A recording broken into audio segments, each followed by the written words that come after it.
Üks. Tere varahommikust või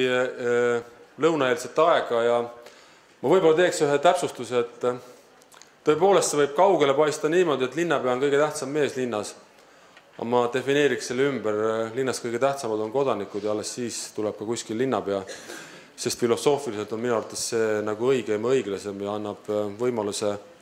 seda linnakeskkonda paremaks teha, aga mul on täna siin mitu rolli, et loomulikult olen ma teid tervitamas ja innustamas ja tänamas selle eest, et see konverents toimub Tartus ja alati võiks ju küsida, et kus kohas ta siis veel võiks toimuda, kui mitte Tartus, aga me peame olema ju mõistlikud ja pragmaatilised, et mitte kõik maailma parimad asjad ei toimu Tartus, kuigi me seda väga soovime, aga siin toimub väga palju häid asju ja kindlasti on ka see konverents üks selliseid, mis on vajalik, mõistlik ja kasulik ja ennekõike ma tahaks soovida teile head avatust kuulamist ja uute mõtete sissevõtmist selleks, et luua mingeid uusi ja paremaid väärtusi. Samas tundub jälle teistpidi, et kui nüüd aeg-ajalt kuulata ka hariduse enda inimesi selliseid väljaütlemisi, siis tundub, et haridusmaastik on selline, et sa oled kogu aeg laevaga mere peal ja ootad, millal tuleb järgmine torm, sest alati on midagi uuendusmeelset või uut tulemas ja sa ei jõua veel vanaga ära harjuda.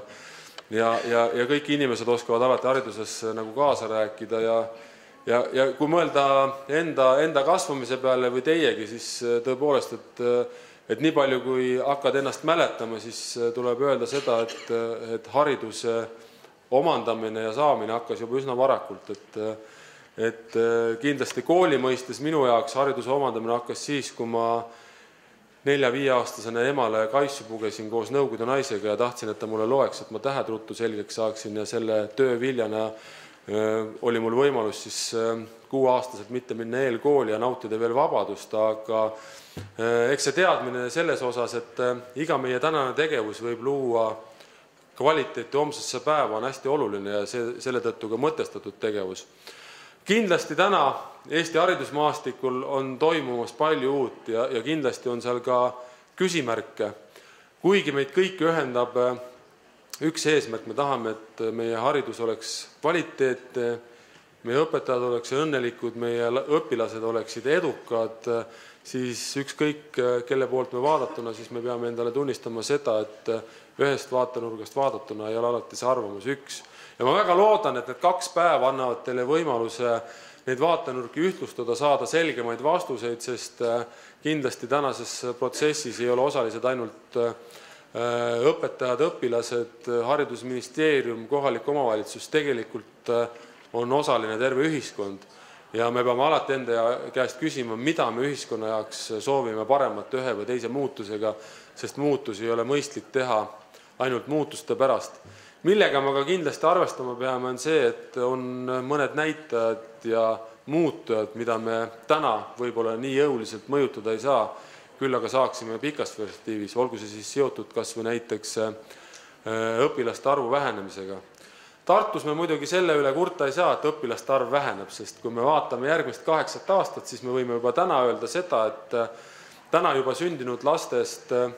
tähendab meile lisakoormust üle 4000 koolipingi. See tegelikult tähendab seda, et järgneva 8 aasta jooksul läheb kooli meil üle 4000 lapse rohkem kui möödunud perioodil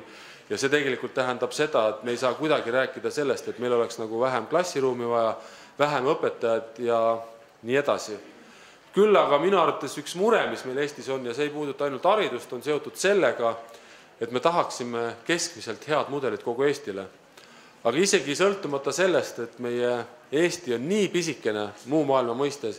ei saa me kindlasti luua ideaalmudelit kogu Eestile.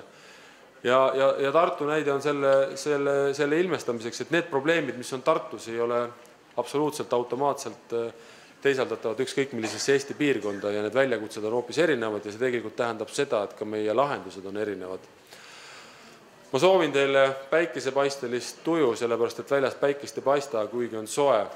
Sügist ja suve ei ole saanud eriti eristuda, eriti peale seda, kui kohtad Itaaliast kolleegi, kes ütlevad, et neil eile oli umbes 25–30 kraadi ja mõtled, et kuna meie suvi oli. aga vaatamata sellele head õpetajad, head koolijuhid, head omavalitsustegelased, kõik head inimesed, kes te olete haridusega seotud ja kõik me oleme omamoodi seotud. Ma soovin teile julgust pealehakkamist ja osalemist selleks, et meie ühiskonda, meie linnu, meie omavalitsusi, meie kooli muuta paremaks ja jään lootma uute kohtumisteni ka siin Tartus, mida rohkem siin kohtume, seda õnnelikum ma siin teie ees olen, nii et aitäh teile ja edu. Ja kuna ma jooksin siia linnavalitsuse istungilt ja jätsin istungi pooleli ja pean 11:30 seal tagasi olema, siis ma ei saa selles protsessis puhtfüüsiliselt osaleda, aga